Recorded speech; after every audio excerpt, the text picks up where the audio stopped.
They said that we were trash.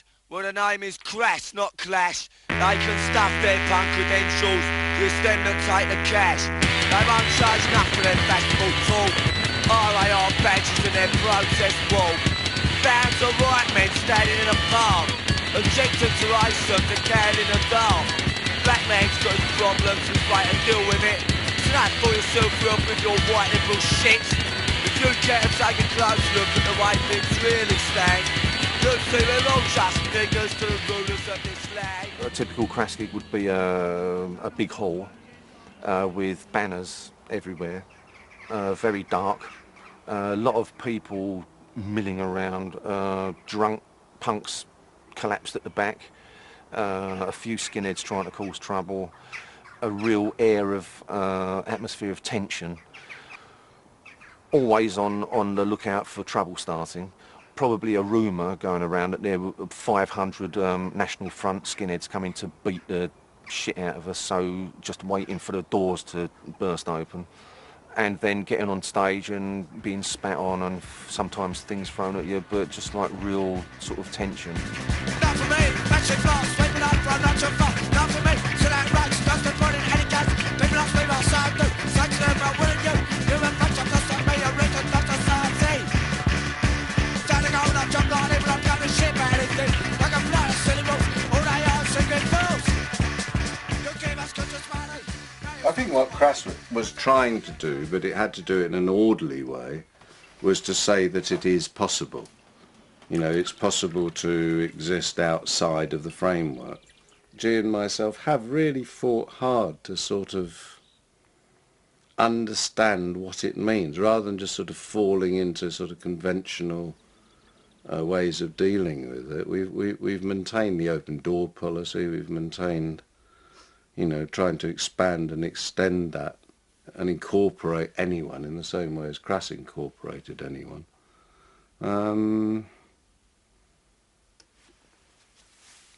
Against a society which actually has been increasingly closing its doors. You know, I think that, you know, from the 70s, which was really our sort of era in a way, you know, the sort of liberationist era, you know, the fight's got harder and harder and harder.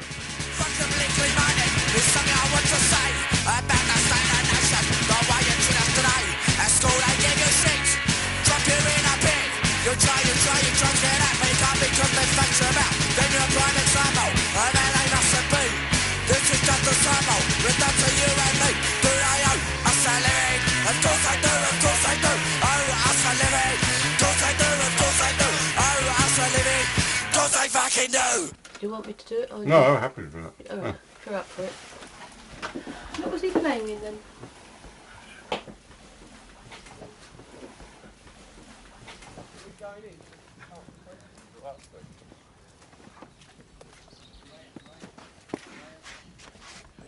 You coming in?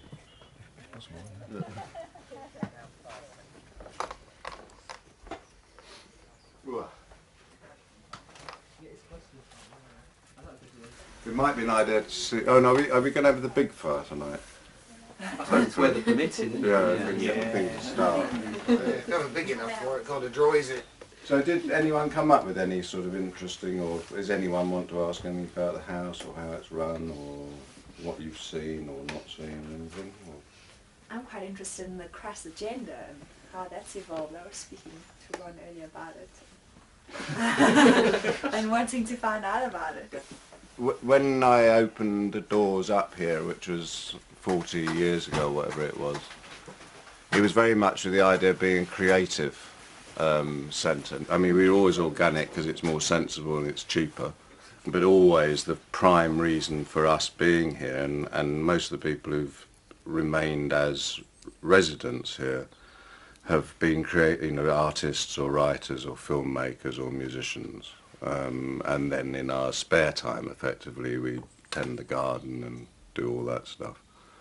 And we've done masses of projects, you know, and Crass was the only project that ever became sort of renowned. It was a punk band, very, very political, very much I mean, our major statement was there is no authority but yourself. You know, in other words, life's your responsibility. On the one hand, we're sort of viciously opposed to what then wasn't known as globalization, but we defined as just being rampant capitalism. So on the one hand, we had a very political agenda, but on the other hand, we had a very DIY agenda of basically, well, get a life, sort yourself out, you know. On the one hand, to oppose the material world on every front, and at the same time, you know, offer practical ways of doing it. So on the one hand, we'd be sort of, you know, giving out handouts on how to make petrol bombs or something like that, you know, and at the same time, how to make your own bread. They ask me why I'm hateful, why I'm bad. They tell me I've got things they never read. They tell me go to church and see the light. 'Cause the good Lord's always right. So what? So what? So what if Jesus died on the cross? So what about the fucker? I don't give a toss. So what if the master walked on the water? Don't see it, try to stop the slaughter. Say I wouldn't have to live from bins if I would go and look confess my sins. Say I shouldn't commit no crime, 'cause Jesus Christ is watching all the time. So what? So what? So what if he's always over my shoulder? Realise the truth as I get older. Get to see what a conny is, because it's my life, my notice. Well, I say they're gonna send me away. Say they're gonna make me pay. Yeah, you be good. You stay. You stay. Yeah, I know. You stay. I won't be long. I'd heard about punk rock, but I hadn't seen it or anything. And then I came out of work one day and I noticed a poster for a band called The Clash that were playing at the Colston Hall.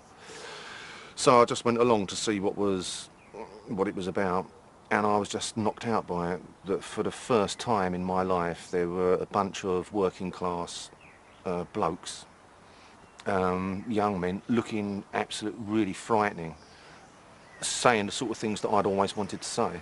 That previously I'd sort of got into David Bowie and things like this and sort of liked it, but it was never that.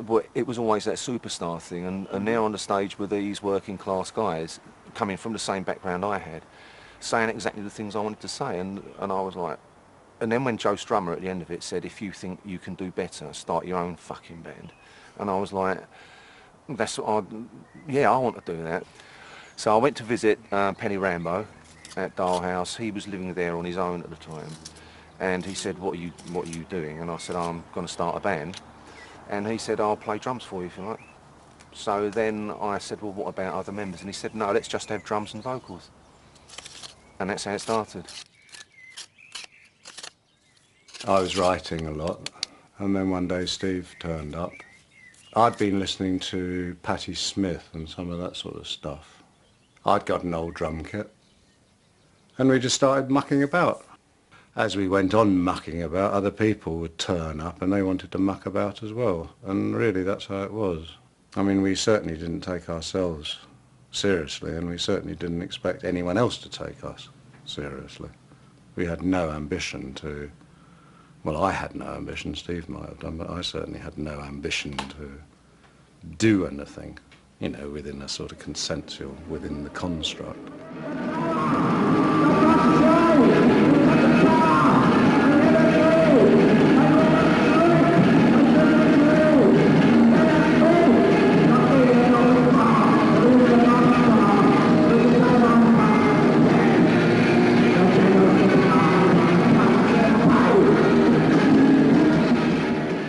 What exactly did you want to say? Fuck off, you bastards, I hate you, I want more money, why do I have to work, stop telling me what to do, all coppers are bastards, you know.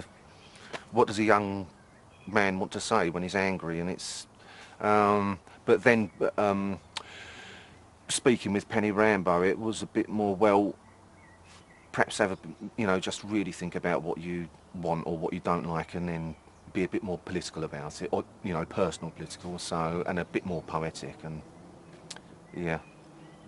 And then owe us a living. Of course they fucking do, so, yeah. And I still want to say those things anyway. So, So you didn't change really? no, but the trouble is now I don't know how to say it, you know, and there's me at 48 years old, still going, fuck off, I hate you. But it's not quite the same when you've got a boy. I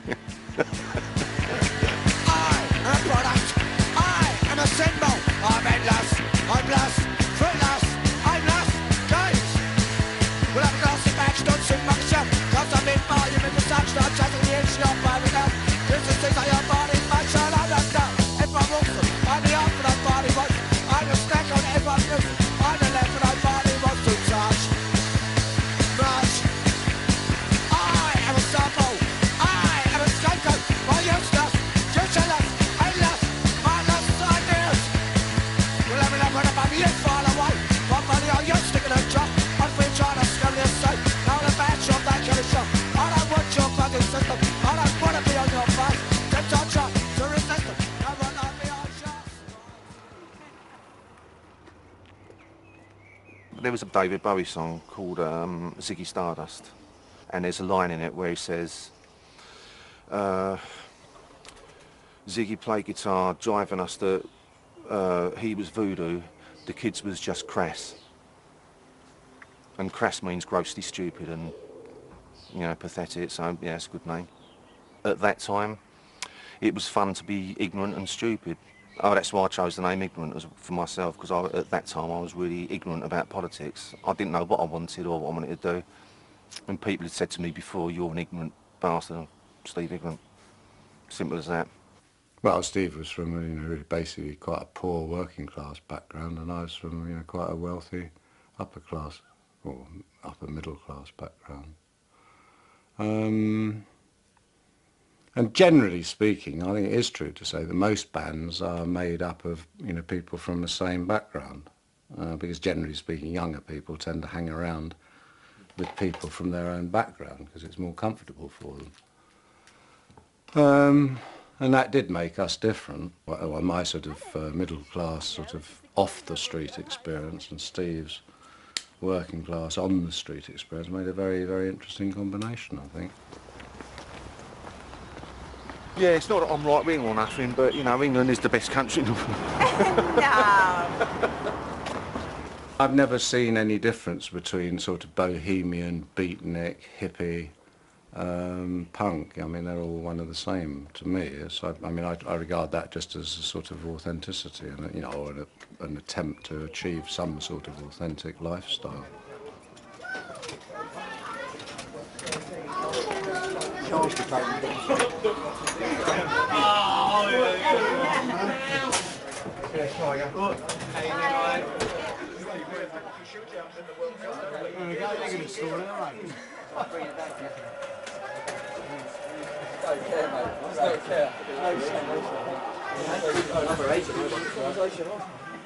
Just one.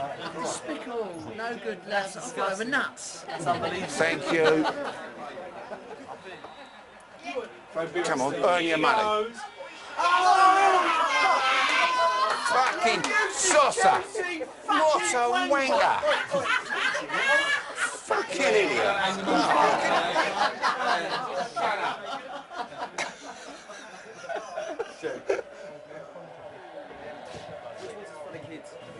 My brother took me to visit Dial House, and at that time I was not a skinhead, but it was the fashion afterwards in England called suede heads. And I went there and I couldn't understand what the hell was going on. These people had stones in their living room as ornaments, fucking stones in your house. They should be in the garden, using words that I'd never heard of before. But what I really liked about Penny Rambo and G was that for the first time in my life, if they asked me a question, or if I said something, they'd answer it and treat me as an equal. And it's the first time I'd ever had that, so I kept going back to visit. So when me and Penn were starting Crass, we could just take it didn't matter. It really didn't matter because I just used to live with my parents in Dagenham and whatever I said, because I was into poetry and all this sort of stuff, and I discovered a bloke called I'd read a book by a guy called Oscar Wilde called The Picture of Dorian Gray. I really got into poetry and started writing my own poetry and yeah, sort of writing songs because I wanted to be David Bowie. But my mum and dad always sort of said, oh, you know, you'll never do it in, you know, the usual working class thing, you would end up in a factory. But for the first time, when I first met Penny Rambo and G, I was, for the first time, listened to as a human being or as an adult, even though I was only 13 years old, and tried to talk out of my little arsehole about Walt Whitman or something, having a conversation with a bloke who was older than me, who had been to college and sort of done things. I just thought that was fantastic. And for the first time, someone was actually interested in my opinion, and I'd never heard that before, and that's a pretty, you know, that's a pretty big thing. And so when it was Crass, it was the same thing. There wasn't. We were just friends, you know, and I'd always respect him for that. He's always respected that for me, you know. And we really did blow away that upper class, working class divide, and we were just two guys doing it.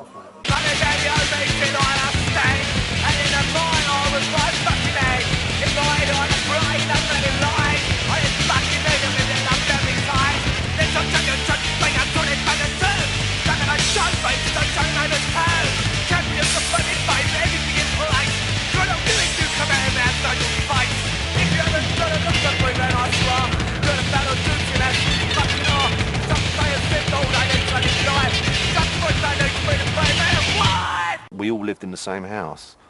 You couldn't have Crass without what was happening in our personal lives. It was all so interwoven, you can't separate them. So it never stopped. It wasn't like we went to the rehearsal studio and then played Crass. The rehearsal room was in our house, so it was like, right, okay, then what are we doing tomorrow, rehearsing? It never stopped. The phone was ringing, people were coming to visit all the time, you know, punks coming to camp in the garden and all this kind of, so you never got away from it. And the experience for me was just it never stopped, and it was a lifestyle. A good one. I wouldn't change, you know, I wouldn't change it. We never had rules. For example, if with 15 people living in the same place, if there was washing up to be done, it wasn't, you know, there wasn't a rota and on Wednesday Steve does the washing up. You just did it. And the whole way of living like that was, well, consideration for other people first.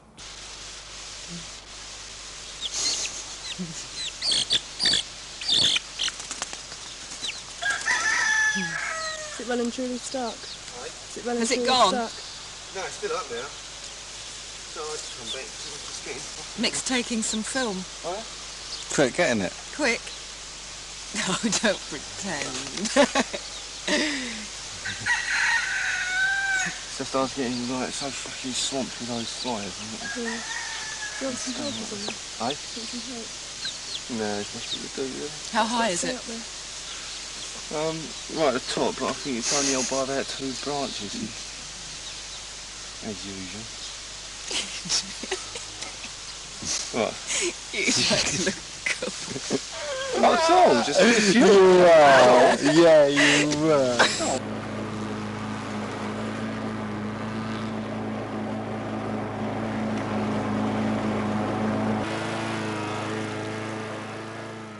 In 1967, I found the place. Well, I'd spent about a year driving around the southeast of England, sort of looking for somewhere. In those days, people, you know, wouldn't have dreamt of moving into somewhere like this. Nowadays, they're very fashionable, very, very valuable.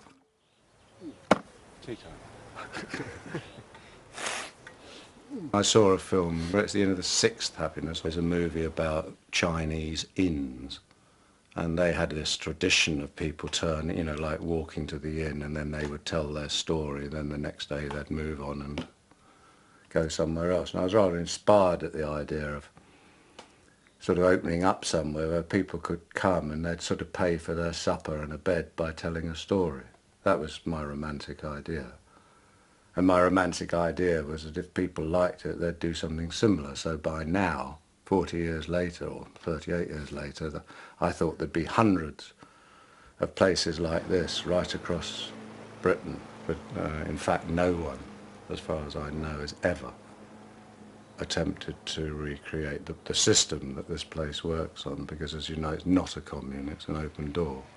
Most communes manage to survive based around some sort of ideology or religion or whatever, and I'm not interested in sort of shared ideologies or religions.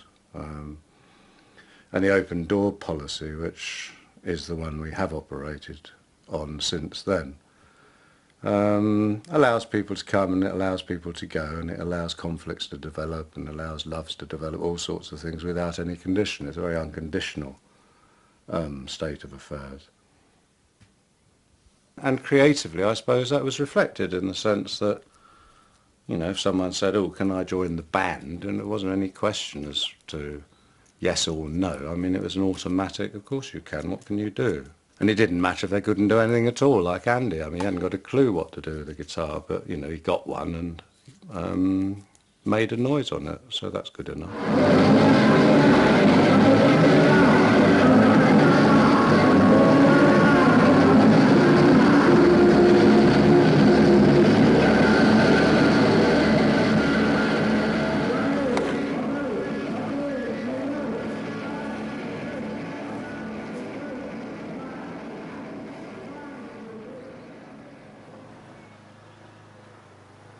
We kind of got very excited about, you know, the punk scene when the first wave of it seemed really exciting. At last, you know, there was a youth culture growing that was saying, well, just fuck off, you know, and all the rest of it. Well, we felt it was, but then it started to sort of sour for us because I suppose the idea of no future was sort of not in our realm. I suppose, you know, we were accused of being old hippies. Well, fine, you know, the old hippies had a dream and we still dream it, you know, and still aim for that, you know, and which is about coming together.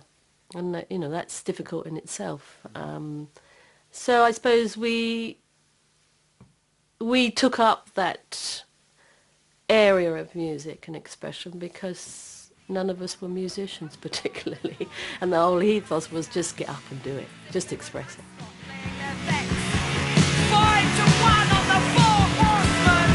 They believe that money can buy them out of the responsibility that they hand the world that they bleed dry. They are the true pornographers, the real stylists in human perversion, rich, educated tarts that stun me by. I'm not a great stage person, so it suited me with Crass to, you know, do the artwork and film work and anything else I could, you know, write songs. And the artwork was really the covers.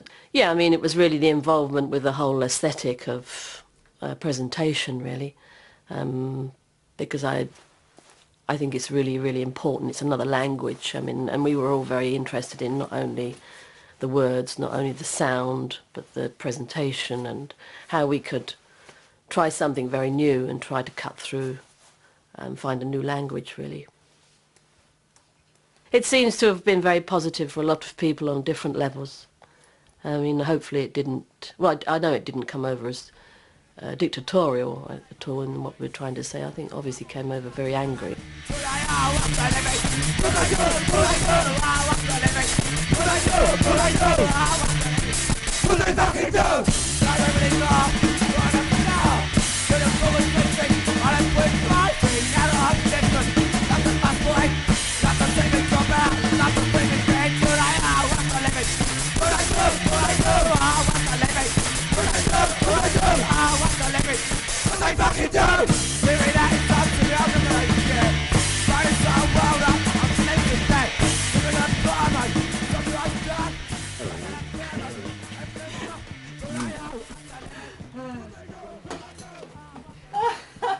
Good Lord! Quick, get out of here. I'm off. I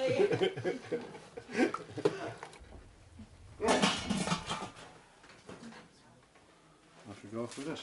There's some in that one. Can you turn the other one off first? Yeah. Mathieu. Hey! It's Ron!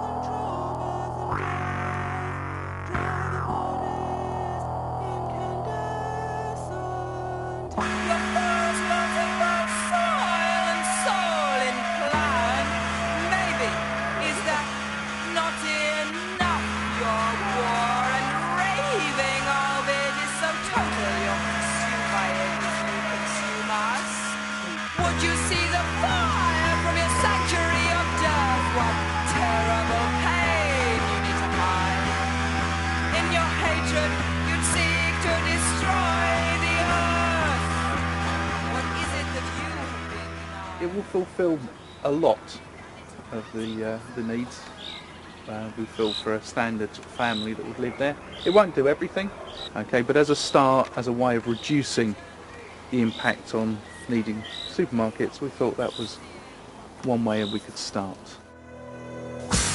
What now? Now you would destroy the earth.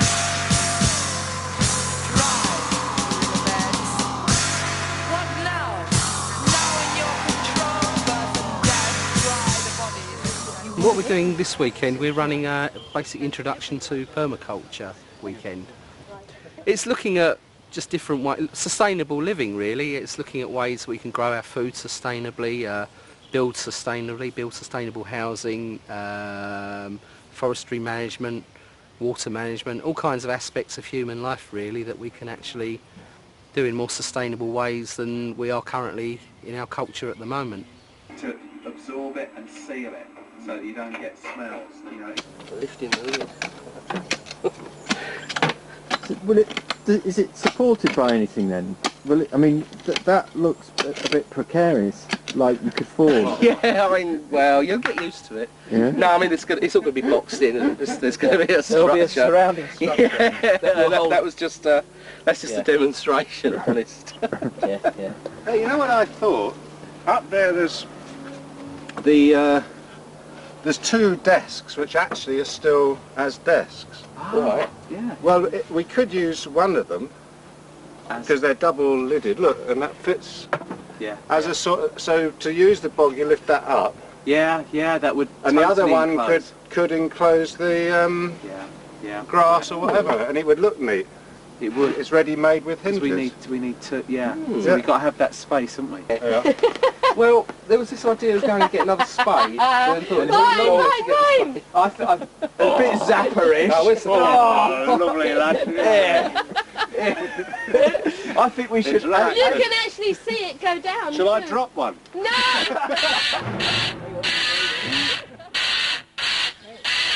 You swear by the fucking like, but you're still on the road. I'm not gonna change the system. They're not gonna change the system. We're not gonna change the system. We're not telling you, we're not telling me. J'aime la tête sur le patch de on a patch de la fou. Quand on a avec des malheureux, j'attends cette game. For the swimming vigorous, feel the summer face up. Feel the sun with shit right up. Leave that option now, just what have they got? Fuck all now, what have they got?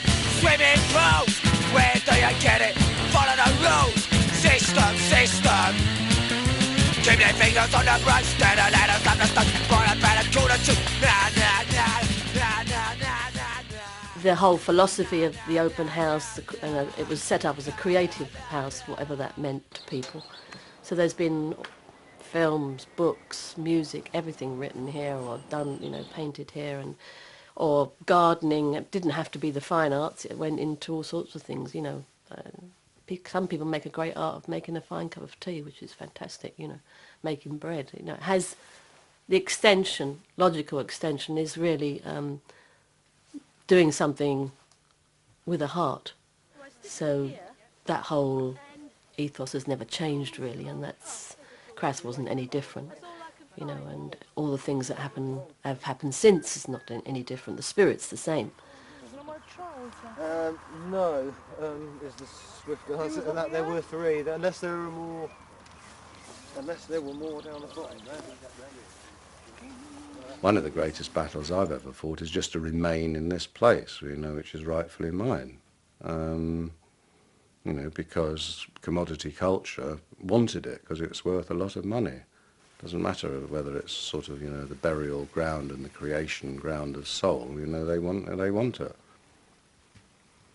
We effectively used an awful lot of the tactics and techniques that we'd developed with Crass on a much more sort of intimate level, you know, with the local village and the local townspeople, and we formed an action group which was made up of people from the right, left, centre and everywhere else, who all wanted in some way or other, for one reason or another, to try and preserve something of the sort of countryside that this whole area represents, and were willing to sort of spend time to do that. And we first of all beat off BT, who, you know, is a massive corporation, which was a huge success, and they wanted to turn this just into one huge sort of luxury housing estate for the wealthy, with the sort of big hotels and golf courses and shit knows what else. We did buy it on borrowed money from friends, and we still owe half of what we bought the house for, which was 160,000, which is very, very cheap, of course, but and it was very, very cheap because we were in it. I mean, it's not worth an awful lot to people, and people knew they couldn't get us out because we'd already won that case in the courts.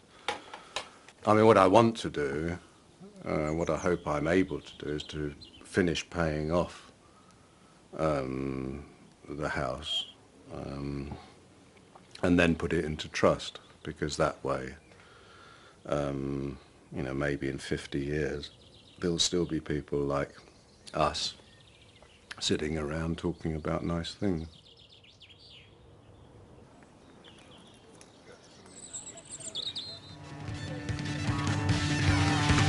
Buy now, let's go. Buy now, say hello, convert school to your life. To enter Tremor's paradise and champion dignity. A lovely colour consulting meeting, watching change and tasting right. Dreaming of things that money can buy. For us, shit, plastic crap. My life might be worth more than that. Black nose can own, jumping spray. I'm no faker, monarchy. Lust on trouble, fresh race. Oh, happy days! The sort of goal he scores so often for Chelsea for the keeper. Steve, did you hear that David Beckham was wearing a Crass t-shirt? Yes, I did. Designed by Jean-Paul Gaultier. At that time I didn't really think anything. It was just like, well, that kind of stuff. People have been selling Crass merchandise for like years, and I've not bothered about it, so why should I bother about it now, you know? And I didn't. But it's only recently that since I've had numerous people coming to me and saying loads of Crass stuff is being sold on the internet, and there's a bloody clock with a Crass symbol on it, that or Eve Libertine with the flag from the Feeding 5,000 thing. Buy a clock, you can buy, you know, obviously t-shirts, little coasters, tea towels and shit like this, and all of that money is going somewhere, and I don't know where the fucking hell it's going, so I just want to try and stop that. It seemed very ironic that, you know, probably one of the wealthiest non-landed gentry, or well, certainly he must be one of the wealthiest people in this country, was wearing a Crass t-shirt. And then I just forgot about it. I mean, I did sort of think of following it up by maybe doing a t-shirt with him on it, wearing a Crass t-shirt. And I just thought it'd be ironic to produce a t-shirt of him wearing a Crass t-shirt with something like, you know, David supports Crass. And see, you know, how long it would be before their lawyers tried it on with us. At the moment we're being ripped off, and we're not getting paid for it. Well, what we could do is still get ripped off, but be paid for it. You know, this is the year 2006 now. It's not 1981 or whatever. The world has changed, and it's. And what do you mean by that? That it's not. In the late 70s and the early 80s, it was possible to live on a dole, and it was possible to not have a job, or you could live without money. Now you can't. It's really fucking difficult. You've got to have money. You've got to not you've got to have money, I sound like a fucking capitalist, you know, just on about money all the time. And it's not that, it's just the world is different now, and you have to move with it. And I just am so frustrated with the thought that some fucking big company, you know, don't even know who Crass were, but it's the product sells well, so they're fucking selling it and getting the money for it, and we're not getting nothing. Fuck it. Bollocks, that's got to stop. That's just crap.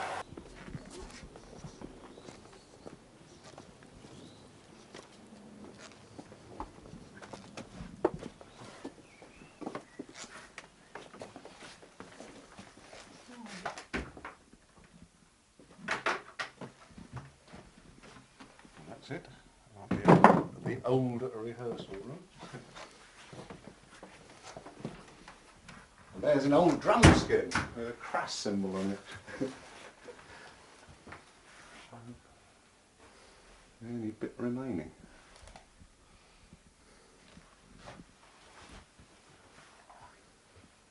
It's been lots of things since then. It used to be completely lined with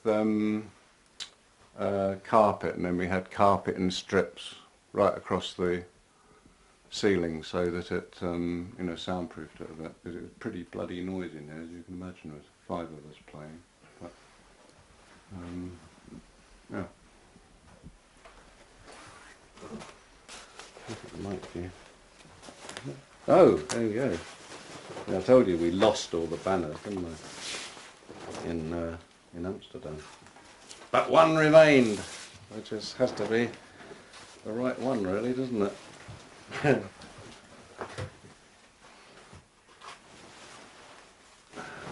yeah, there you go.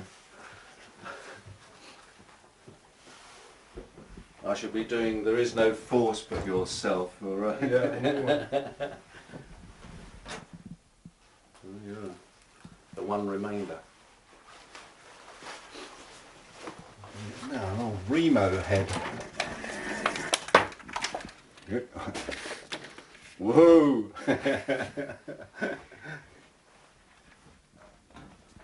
Who invented the Crass symbol? There's a guy called Dave King, who was an art student, friend, who lived here. It was a frontispiece for the book I was writing, because the book was about the state, the church and the family, and I wanted something which, you know, was a sort of like the sort of fascism of that control, and that was the symbol, which I think was a very brilliant piece of design. Serpent eating its own tail, basically, destroying itself.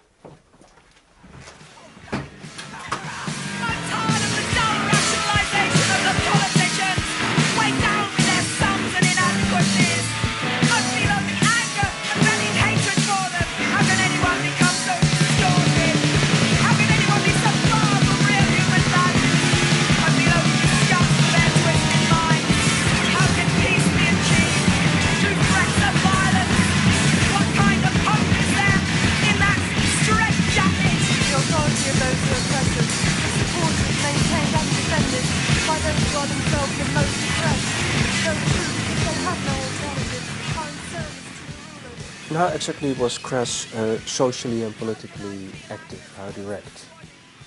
Well, obviously, as an information service, we were very powerful. I mean, it was pre-internet, pre-computers, really. You know, so we didn't have that sort of outlet. But I mean, the network we had was absolutely massive. Our own involvements were, well, varied from sort of soft edge stuff like graffiti campaigns, which were very, very carefully done, militaristically done, graffitiing the central part of the underground network in London. We'd start doing statements, you know, neatly. We never sprayed on property, we sprayed on posters. So say there was a war poster, you know, like a film poster for a war movie. Then we'd have "Fight War Not Wars" on it, you know, very neatly. And we had this policy of being very neat so that it was sort of couldn't really be complained about as vandalism, not because I object to vandalism necessarily, but because it seemed a way in which we might be able to attract the interest of people who otherwise could dismiss it as vandalism. So it varied from that to sort of more, you know, direct actions of sort of super gluing or paint bombing, that sort of stuff. I mean, we never got into any sort of arson. Stop the City events of the early 80s, I suppose, were the most extreme manifestation of that, in the sense that they were a sort of mixture of part festival, part riot. Well, the idea was to close down the city, and I can't remember, there's 2 days in a year when certain figures are shifted in the city from one institution to another. It's when they, you know, decide on the currency, all that sort of shit. Anyway, basically speaking, if you put the city out of operation on those days, then, you know, you're really fucking up their entire modus operandi, like the banks and shipping agencies and that sort of stuff. You know, from sort of smoke bombs in the underground, which completely has to stop the undergrounds, to, you know, banks were having their windows smashed in, streets were blocked, phones were blocked. I mean, the place became inoperable for a day.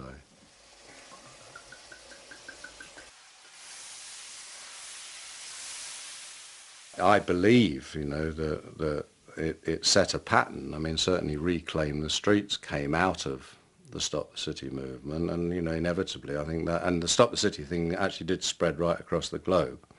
I mean, it started happening in Australia, America, I don't know whether it happened in Europe at all, but certainly modelled on the London ones. It was repeated in, I know, in Australia and America, you know, and I don't think that Seattle would have happened in the same way.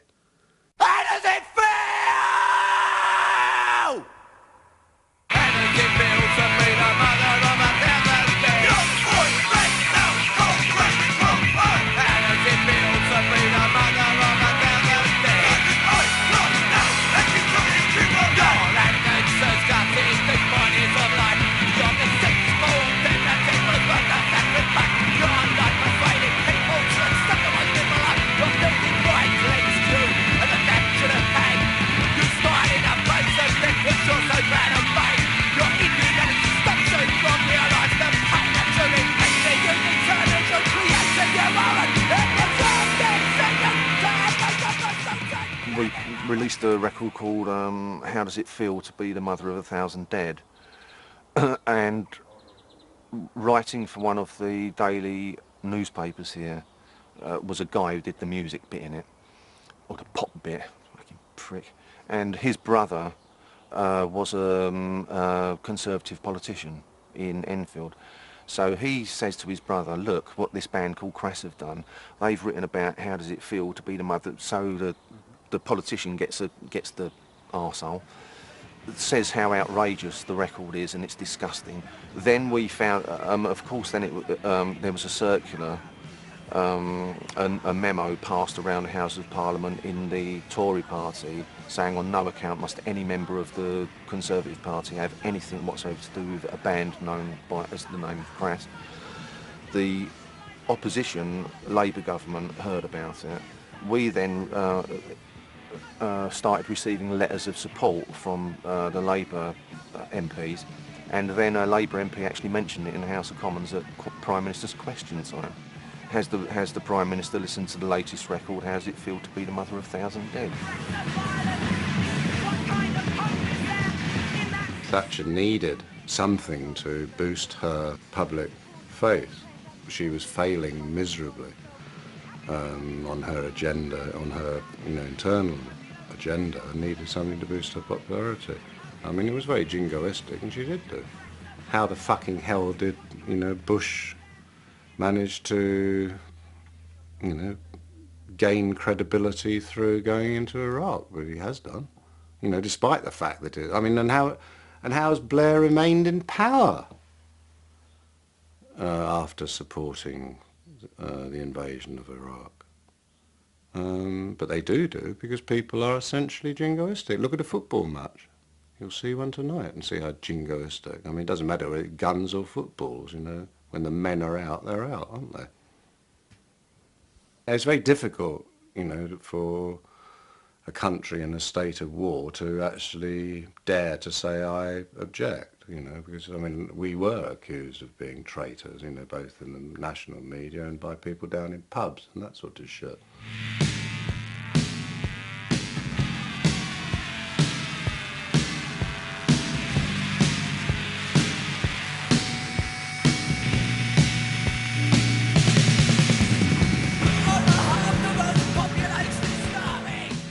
We put together a conversation between Thatcher and Reagan, which was edited out of actual speeches. And the basis of the conversation was basically Reagan questioning Thatcher about the sinking of the Belgrano. We had had classified information from the Falklands. We knew a sailor who used to be a skinhead, and he was heading out to the Falklands. And then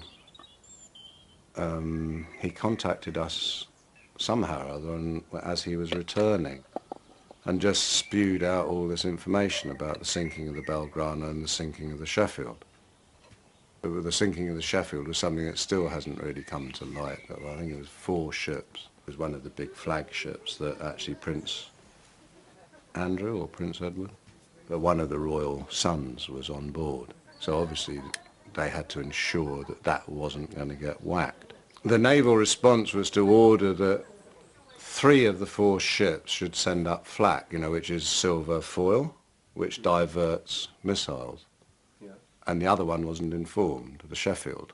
So it guaranteed that when the missiles arrived, they would go for the one which wasn't protected by a foil shield, which it did. So the Sheffield was sunk. And the men knew that, you know, and there was almost a mutiny, which is why the boats took so long coming back, because they had to sort that out. We are experienced with going and Secretary A reached an agreement. All to tender was in vain. Don't hesitate. It's the news now pounded. Earthquake is possible. Oh God, it's not like it was, but here to wait a minute. Those are missiles that we follow on the screens. We might have to. And let them know. What do we think again? What I said before. Thank you. Tensions period. Not incentives at all levels. Pete took the tapes out to mainland Europe, sent it to all the major newspapers in mainland Europe, and then that night we heard nothing, and the next thing we heard was a report in some American, I think it was a San Francisco paper, about KGB tapes, Pentagon exposing KGB tapes, and we recognised them as being our tape. You know, and then it became a really big story in the American press about, you know, KGB. These are the methods used, you know, to what will lead to the Third World War. And anyway, this guy rang up, this reporter, and said, do you know anything about these tapes? And I picked up the phone and I said, no, I don't know what you're talking about. He said, well, I think you do, and I want to come out and talk to you about it. So I said, well, look, if we were to admit it, would you be prepared to print all the information that's given on the tapes about the Sheffield and the Belgrano? And he said, yes, I could do that. And they did do it, you know, so we managed to get, you know, this sort of really, you know, top secret classified information about the Belgrano and the Sheffield into the national, you know, the good quality press. It had no effect at all whatsoever, except this sort of huge interest in us all of a sudden. And, you know, and at that point the KGB actually did get in touch with us under the guise of being a literary magazine, and invited us up to their offices in West London, you know, which was obviously a complete sham. And it quite obviously was KGB, and basically they were seeing whether we were worth recruiting. And from that point on, it just became fucking stupid, because we were no longer commentators and activists. You know, we'd become sort of experts or something or other. Well, certainly we became desirables to the secret services and that sort of rubbish. And it started feeling really dangerous, to be honest. Pacify, classify, keep in line, you're doing fine. Lost your voice? There ain't no choice. Play the game, silent and tame, with a passive observer. Sit back and look at the world they destroy and the peace that they took. Ask no questions, hear no lies, and you'll be living in the comfort of a false paradise. I've got a passive observer as an X for you. You're already dead, you're already dead. A right to stop watching, I shut up. You're already dead, you're already dead. The road to the edge of losing its justice to that road to make the connection. Still believe the system, then your protection. You're already dead, you're already dead.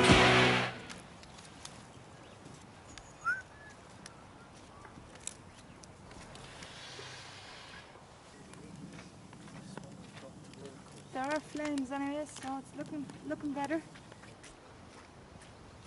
Why do you think Crass was successful at the time? Because we meant what we were saying. You know, we lived that truth. You know, we lived what we were talking about, and it was self-evident that we did. You know, people could come here, and they were welcome to come here, as they always have been, and they could see that we were living. You know, we didn't make anything. Well, I mean, we had lots of money at lots of the time, but that all went into other projects. Yeah, that makes me laugh. I've seen people do that. Like, yeah. Think, oh, well, the fact that Crass earned money made no difference at all to this place. We still had no money, and we still have no money, because any money we do have just goes straight into some sort of creative or social project. We financed an anarchist centre in London. That's the most obvious thing we did, but and probably one of the most costly things we did.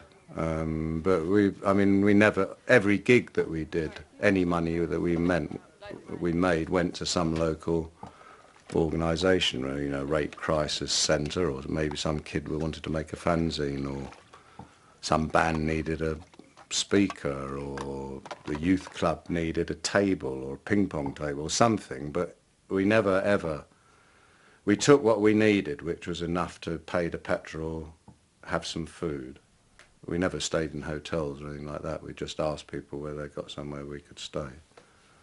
And we always used to come back devastatingly broke, although a lot of money had been made. Jimmy Percy from Sham 69 was working with Polydor, and it was a thing he was going to do called Percy's Package. So we'd already decided, fuck you, we're doing all right on our own, yeah, Crass Records, we're doing fine, thanks. Let's go and see what they've got to offer. So we go in there, and of course it's the guy shows us in, and there's the guy behind his desk with a big bowl of flowers and all the drinks, and I'm like, yeah, don't worry. And this drink arrives, and this guy, I'm like, ooh. And he goes, now, I can market your revolution. I can get you into property. You'll have so much money. And I was like, oh, sounds fantastic. Nah, fucking. So, what did you say to him? Thanks, but no thanks. We were polite. So, yeah, just weren't interested. How could you do it? How could we do it? And to this day, do you know what I mean? I still can't do things where I feel like I might be not selling out, but where my conscience pricks me, and it's a pretty good thing to have, because it means, well, hopefully I'll never sell out if that still is relevant. Yes, that's right. Hard case, that is just another trade for that for the country mistake. Bubblegum rock and plastic chances. Your boss edition back on bits on the motors. 3 years promote the clash. I'm a revolutionist, just for cash. I become a fashion like hippie used to be. I can't be a doing what me. Mimics are systems kill. Mimics are express the public will. I become a mimic because you're felt lost. Leave it sold out, now you're for the cost. Punk lost is a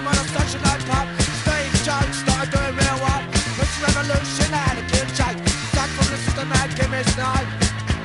Well, I'm tired of staring through sheet-stained glass. Tired of staring at my superstar now. I've got enough.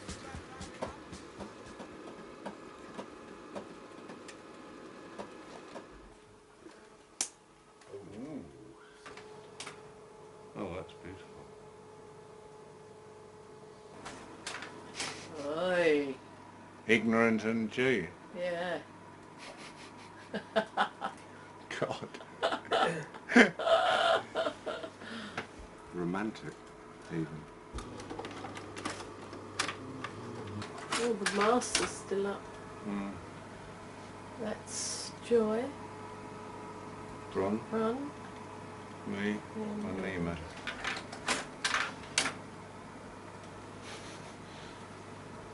That doesn't seem so long ago, that. Strange, isn't it? Doesn't look like you at all. It doesn't, does No. Really weird. How did Crass end? I think there was a schism developing. Well, I don't think, I know there was.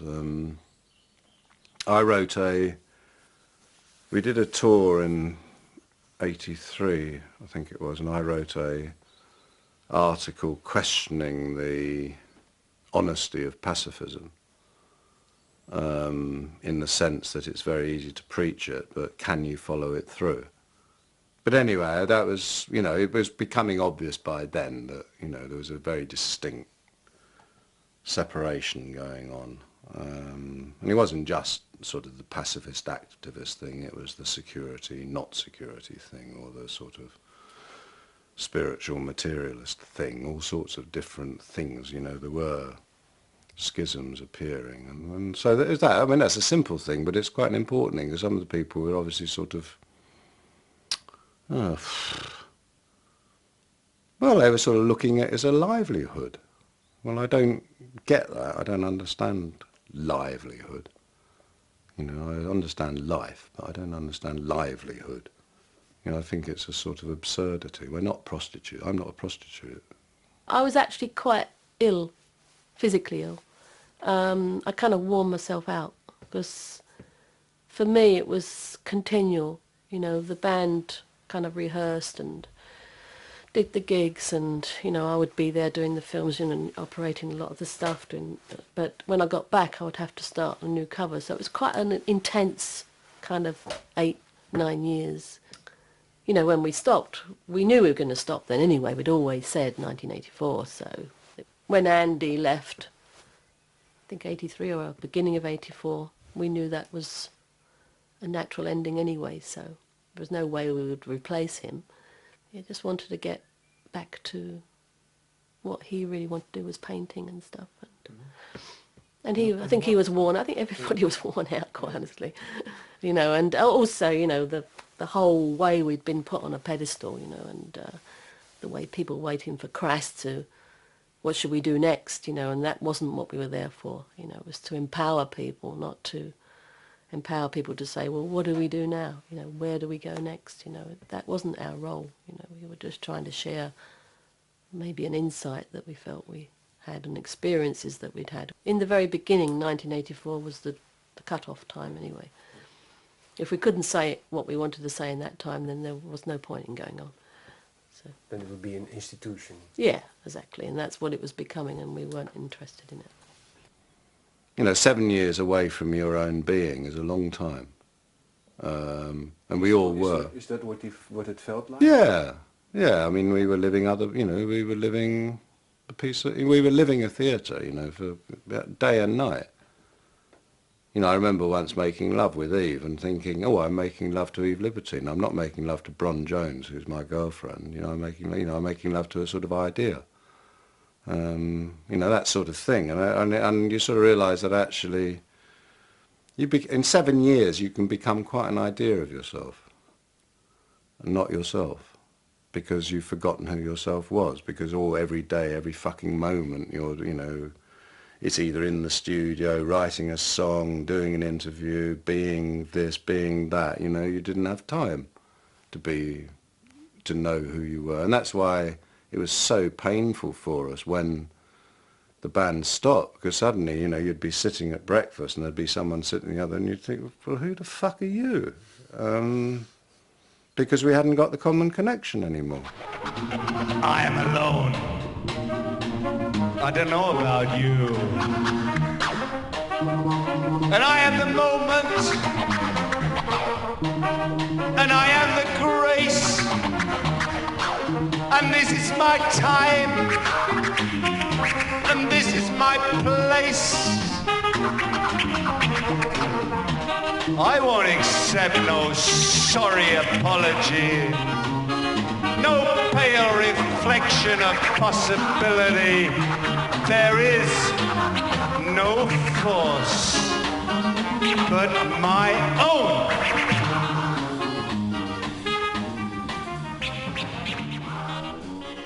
In a way, when we were writing stuff, or when I was writing stuff for Crass, you know, I was defining, you know, a way of living, you know, especially there is no authority but yourself.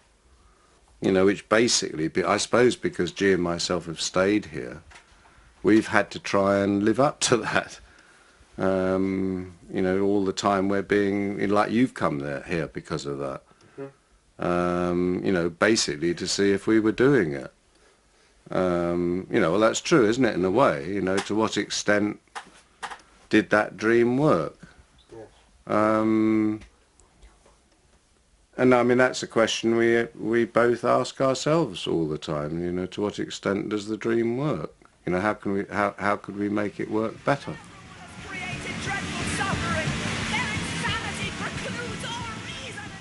Commodity culture has got such a stranglehold, you know, and seems to be an increasing stranglehold that you know, the pockets of resistance, you know, might be becoming very isolated.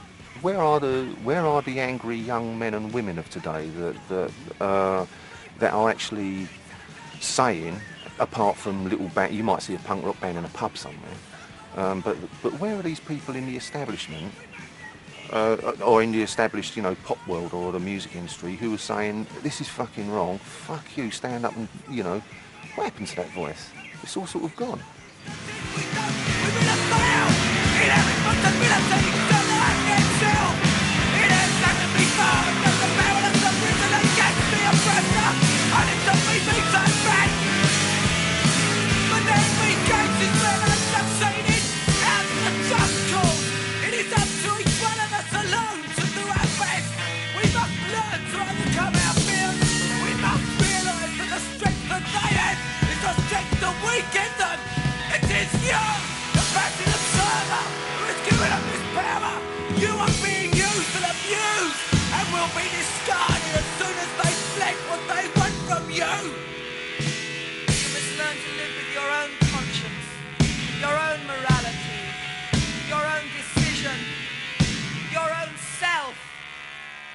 You alone can do it. There is no authority but yourself.